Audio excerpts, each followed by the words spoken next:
সালাম আলাইকুম ভিউয়ার্স। আজকে আমরা আছি সিমেন্সের একটি সাব স্টেশনে। এটি মূলত সানরাইজ করেছিল।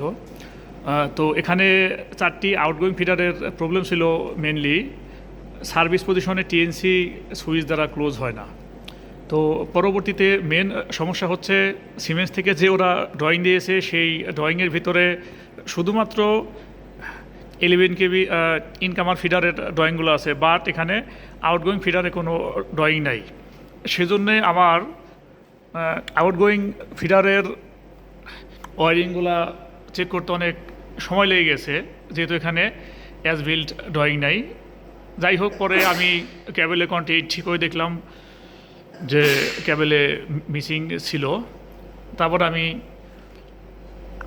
কানেকশনগুলো সম্পূর্ণ করলাম, কিন্তু তারপরও টিএনসি সুইচ দ্বারা সার্ভিস পজিশনে ক্লোজ হয় না।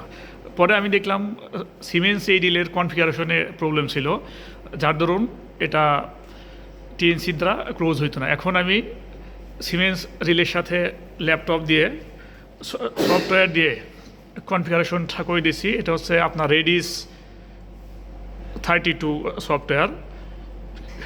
এটি দিয়ে কনফিগারেশন করার পরে আপনার সব কিছু ঠিক হয়ে গেছে। এটা মূলত তো ইনপুট কনফিগারেশনে গিয়ে আমি কনফিগারেশনটা করে দিয়েছি। এখন টিএনসি সুইচ দিয়ে পর্যায়ক্রমে কাজ করে।